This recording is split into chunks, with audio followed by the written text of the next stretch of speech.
கிறிஸ்துக்குள் அன்பான காலைக்கதை நிகழ்ச்சி நேயர்களே, மீண்டும் இந்த நாளிலும் கூட இயேசுவின் இனிதான நாமத்துல உங்களோடு கூட இணைவதெல்லாம் மிகுந்த மகிழ்ச்சி அடைகிறேன். இந்த நாள் நமக்கு வருகிற வாக்குத்தத்தத்தின் செய்தி எங்கிருந்து அப்படின்னு பார்த்தீங்கன்னா, பிரசங்கி 7ஆம் அதிகாரம் 8வது வசனம். பெருமையுள்ளவனை பார்க்கிலும் பொறுமை உள்ளவன் உத்தமன் அப்படின்ட்டு சொல்லப்படுகிறது. பொறுமைன்றது இந்த காலகட்டங்களில் நமக்கு என்னது ரொம்ப குறைந்த ஒரு காரியம். எதற்காக நம்ம பொறுமையாக காத்திருப்பது நமக்கு பிடிக்காது. நானும் கூட கொஞ்சம் அடிக்கடிக்கு என்ன செஞ்சிடும், பொறுமையை இழந்து விடுவோம். ஏன்னு சொன்னால் நமக்கு நம்மை சுற்றிலும் நடக்கிற காரியங்கள் அப்படி அதை பார்க்கும்போது நமக்கு என்ன இருந்துடும், பொறுமை இழந்துருவோம். ஆனால் இங்கே என்ன சொல்லப்படுகிறதுனா, பொறுமை ரொம்ப அவசியம். அது என்னது, உத்தமமான ஒரு காரியம். பெருமை உள்ளவனை பார்க்கிலும் பொறுமை உள்ளவன் உத்தமன் அப்படின்ட்டு சொல்ல. பொறுமையாக இருக்கிறது வந்து நம்மை உத்தமனாக மாற்றுவதற்கு அது ஒரு பெரிய ஒரு ஆதாரமாக இருக்கிறது. என்ன அப்படின்னு பார்த்தீங்கன்னு சொன்னால், பொறுமை இழந்ததுனால பட்ட ஒரு கஷ்டத்தை, ஒரு கதை, உண்மையாக நடந்த சம்பவத்தை உங்களோடு கூட பகிர்ந்து கொள்ள ஆசைப்படுகிறேன். என்ன அந்த காரியம் அப்படின்னு சொன்னால், இந்திய மீனவர்கள் இருவரை என்ன செஞ்சாங்கன்னு சொன்னால், இத்தாலிய கப்பல் என்ன செய்கிறாங்கன்னா, மாலுமிகள் என்ன செஞ்சுறாங்கன்னா சுட்டுடுறாங்க. அவங்க வந்து எல்லையுமே உங்களுக்கு தெரியும், அந்த மீன் பிடிக்கிறவங்க காரியங்கள் செய்கிறது. அப்போ இந்த கப்பலில் இருந்த மாலுமிகள் பேர் வந்து மாஸ்மில்லோனோ அப்புறம் சால்வாட்டோ. அவங்க 2 பேரும் என்ன செய்கிறாங்கன்னு சொன்னால், பிரச்சனையில் அந்த மீனவர்கள் என்ன செஞ்சிடறாங்க, சுற்று கொண்டுடுறாங்க. அதனால் அவங்களுக்கு என்ன செய்கிறாங்க அப்படின்னு சொன்னால், அந்த மீனவர்களை இழந்த குடும்பத்தினர் என்ன செய்கிறாங்க அப்படின்னு சொன்னால், இத்தாலி தேசத்துக்கு சென்று அங்கே வழக்கு என்ன செய்கிறாங்க, பதிவு செய்கிறாங்க. அதற்கான நஷ்ட ஈடுகளை அவங்க கேட்குறாங்க. அப்படி நஷ்ட ஈடு கேட்கும் பொழுது வழக்கு என்ன செய்து நடந்து நீதிமன்றத்தில் நடந்து, அப்படி அவங்களுக்கு நடக்கும் பொழுது என்ன நடந்துச்சுன்னு சொன்னால், அவங்களுக்கு அபராதமாக எவ்வளோ கேட்டாங்க அப்படின்னு சொன்னால், அல்லது இழப்பீட்டு தொகையாக ரூபாய் 1 கோடி என்ன செய்யணும், தரணும். அது இல்லாதபடிக்கு என்ன செஞ்சாங்கன்னு சொன்னால், அவங்க என்ன செய்யணும், அவங்கள சிறைச்சாலையில் இருக்கணும். அப்படி இல்லை அப்படின்னு சொன்னால் அவங்க என்ன செய்யணும், தினமும் சிறைச்சாலை முடிந்து எத்தனை நாட்கள் இருந்தாங்க அப்படின்னு சொன்னால், 105 நாட்கள் கழித்து அவங்க எங்கே செய்யக்கூடாது, இத்தாலி தேசத்துக்கு போகக்கூடாது. அந்த 2 மாலுமிகள் எங்கே தான் இருக்கணும், நம்ம தேசத்தில் தான் இருக்கணும். அவங்க என்ன செய்யலாம், கொஞ்சம் ஒரு சுற்றுப்புறம் ஒரு 10 to 11 மணியில் வந்து என்ன செய்யணும், அங்கே போலீஸ் ஸ்டேஷனில் கையெழுத்திடணும் அப்படின்னு சொல்லி நிபந்தனைகளோடு என்ன செஞ்சாங்கன்னு சொன்னால், அவங்களுக்கு விடுதலை கொடுத்தாங்க. எப்போ, 105 நாள் கழித்து. அதோடு கூட எத்தனை ரூபாய், 1 கோடி ரூபாய் அபராதம். என்னென்னா, கோபத்தில் கொஞ்சம் பொறுமையாக இருந்து அல்லது பேச்சுவார்த்தை நடத்தி காரியங்கள் என்ன செய்திருக்கலாம். அப்படி இருக்கும் பொழுது அவங்க என்ன செய்யக்கூடாது, தேசத்தை விட்டு, இந்திய தேசத்தை விட்டு எங்கேயும் போகக்கூடாது. ஆனால் அவங்களுடைய குடும்பங்கள்லாம் எங்கே இருக்குது அப்படின்னு சொன்னால், இத்தாலியில் இருக்குது. அப்படி இருக்கும் பொழுது சில டைமில் என்ன செஞ்சாங்கன்னா, இவங்களுடைய ரிக்வஸ்ட் நிமித்தமாக 2 வாரம் ரொம்ப நாள் கழித்து 2 வாரம் விடுமுறை கொடுத்து இத்தாலிய தேசத்துக்கு அனுப்புனாங்க. நீங்கள் போய் என்ன செய்யுங்க, அங்கே உங்களுடைய கிறிஸ்மஸை கொண்டாடிட்டு வாங்க அப்படின்னு சொல்லி. அப்போ இதே போல் என்ன செஞ்சாங்கன்னா, இந்த மாலுமிகள் இத்தாலியாவுக்கு போயிட்டு என்ன செஞ்சால், அங்கேருந்து 2 வாரம் கழித்து மீண்டும் என்ன செஞ்சாங்க, இதே ஊருக்கு வந்து தினமும் 10லேருந்து 11 மணிக்கு போய் கையெழுத்திட்டு அப்படி இருந்தாங்க. அப்படி இருக்கும்போது அடுத்ததாக எலெக்ஷன் வந்துச்சு. அந்த டைமில் நீங்கள் போய் ஓட்டு போட்டுட்டு வாங்க இத்தாலிக்குன்னு போகிறாங்க. அந்த டைம் என்ன செய்யணும், 4 வாரம் அவங்களுக்கு கொடுக்குறாங்க. அப்படி 4 வாரம் இருந்த உடனே என்ன செஞ்சுட்டாங்கன்னா, இவங்களுக்கு 4 வாரம் இருந்த பிறகு என்ன செய்யலை, இங்கே வருவதற்கு மனம் இல்லை. அப்போது அந்த அங்கே இருக்கிற அந்த தூதரகத்தில் பேசி, இங்கே நம்ம நாட்டில் இருக்கிற தூதரகத்துக்கு கேட்குறாங்க, அவங்களுக்கு தயவுசெய்து ஒரு தடவையாக என்ன செஞ்சுருங்க, மன்னிச்சு விட்டுருங்க அப்படின்ட்டு அவங்க கேட்குறாங்க. இல்லை அவங்க வரல அப்படின்னு சொன்னால், அவங்க இருக்கிற தூதர் இருக்காருல்ல, அவருக்கு எப்படி இவங்க செஞ்சாங்களோ அது மாதிரி அவர் செய்ய வேண்டியிருக்கும் அப்படின்னு சொன்னோடனே திருப்பி அவர்கள் என்ன செஞ்சிட்டாங்களாம், இந்த நாட்டுக்கு வந்துட்டாங்களாம்.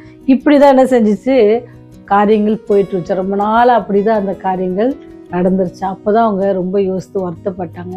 அவங்க நல்லடத்தின் மூலமாக என்ன செய்கிறாங்கன்னு சொன்னால், அந்த நாட்டிலேருந்து அவங்களுக்கு விடுதலை கிடைக்குது. இப்போ அந்த இத்தாலி தேசத்துக்கு அவங்க போகிறாங்க.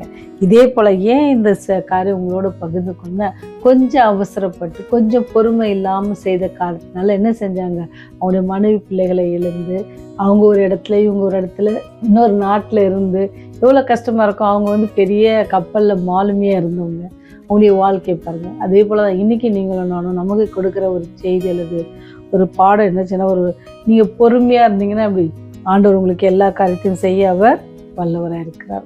அப்போ அந்த மாலுமிகள் நினைச்சாங்களாம், பார்த்தீங்களா நம்ம கொஞ்சம் பொறுமையா இருந்தா இவ்வளோ பிரச்சனை இல்லை, நமக்கு மாத்திரம் பிரச்சனை, நம்ம குடும்பத்திற்கு பிரச்சனை, நம்ம நாட்டுக்கு பிரச்சனை அப்படின்னு சொல்லி வருத்தப்பட்டாங்க. அப்போ நீங்களும் நானும் எப்படி இருக்கணும், நீங்களும் நானும் எவ்வளோ ஒரு பொறுமை உள்ளவர்களாக இருக்கணும் அப்படின்றது நான் கற்றுக்கொண்ட ஒரு பாடம். இது எல்லாருக்குமே ரொம்ப பிரயோஜனமாக இருக்கும்னு நினைக்கிறேன். ஏன்னு சொன்னால் பொறுமையாக இருக்கும்பொழுது காரியங்கள் எல்லாம் எப்படி இருக்குமா, நம்ம உத்தமமான ஒரு செயலில் அது முடியும் அப்படின்னு சொல்லி சொல்லப்பட்டது.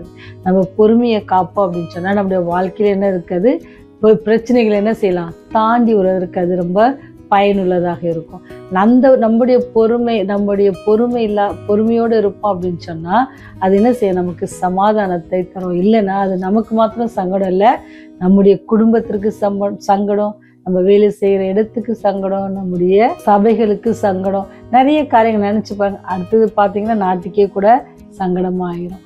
அப்போ நம்ம ரொம்ப பொறுமையோட எல்லா காரியத்தையும் நம்ம கையாளணும். இந்த புதிய மாதத்திலும் கூட தேவன் உங்களோடு கூட என்னோடு கூட இருந்து அந்த பொறுமையாக, அவர் எப்படி பொறுமையாக இருந்தார்.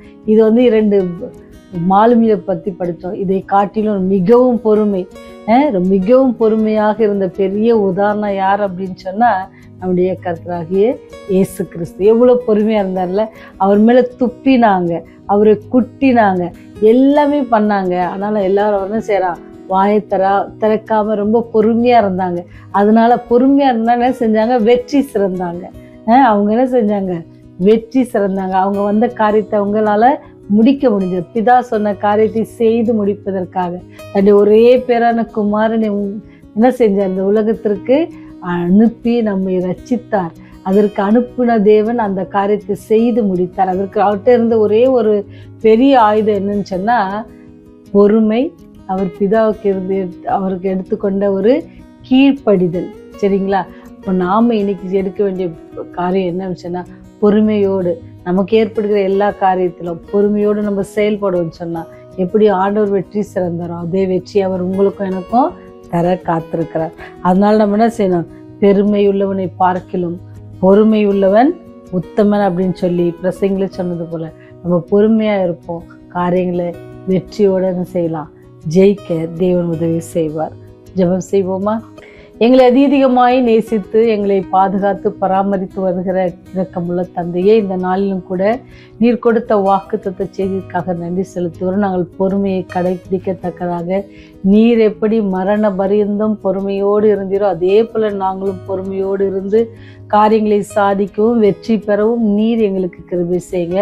அதுக்கு தடையா இருக்கிற எல்லா குணாதிசயங்கள் பாவங்கள் எல்லாவற்றையும் எங்களை விட்டு நீக்கி போடுங்க. இந்த செய்தியை கேட்கிற ஒவ்வொரு பிள்ளைகளும் கண்ணோக்கி பாருங்க, அவருடைய தேவைகளை சந்திங்க. அவர்களும் உங்களுடைய அன்பை பகிர்ந்து மற்றவர்களோடு பகிர்ந்து கொள்ள கிருபை செய்யுங்க. இந்த செய்திகளை ஆண்டவரே ஒவ்வொருவருக்காகவும் பகிர்ந்து கொள்வதற்கு எடுக்கிற ஒவ்வொரு முயற்சிகளிலும் உடைய கிருபை இருந்து வழிநடத்தி அநேகர் செய்திகளை காண கிருபை செய்யுங்க. உடைய அன்பான வார்த்தைகளை கேட்பதற்கு பிள்ளைகளுடைய காதுகளும் அவருடைய எண்ணங்களும் நீங்க திறந்தரல வேண்டுமாய் கெஞ்சி மன்றாடுகிறோம் சுவாமி. எல்லாவற்றுக்கும் மேலாக ஆண்டவரே உடைய ராஜ்யம் அதி சீக்கிரமாக இருக்கிறது. அந்த ராஜ்யத்துல நாங்களும் உம்மோடு கூட நித்திய காலமாய் வாழ வேண்டுகிற அந்த ஸ்லாக்கியத்தை பெற்றுக்கொள்வதற்கு நாங்கள் ஒவ்வொருவரும் எங்களை ஒப்புக்கொடைக்க நீங்க கிருபை செய்யுங்க. இதற்கு எதிராளியாக இருக்கிற சாத்தானை நாங்கள் ஜெயிக்கத்தக்கதாக உண்மை நாங்கள் பற்றி கொள்ளவும், வசனத்தை நாங்கள் பற்றி கொள்ளவும், உண்மையில் விசுவாசத்தோடு நாங்கள் ஜீவிக்கும் எங்களுக்கு உதவி செய்யுங்க. இந்த நாள் முழுவதும் நாங்கள் கைட்டு செய்கிற எல்லா காரியங்களையும் உடைய கிருபை எங்களோடு கூட இருந்து வழிநடத்தும். எங்களுடைய போக்கிலும் வரத்திலும் உடைய கிருபை எங்களை வழிநடத்த வேண்டுமா கெஞ்சி மன்னாடுகிறோம் சாமி. எல்லாவற்றையும் கரத்தில் ஒப்பு கொடுக்கிறோம். பாதுகாத்து கொள்ளுங்க, வழிநடத்துங்க. இயேசுவின் வழியாய் ஜெபிக்கிறோம் ஜீவனுள்ள நல்ல தகப்பனே. ஆமென். ஆமென்.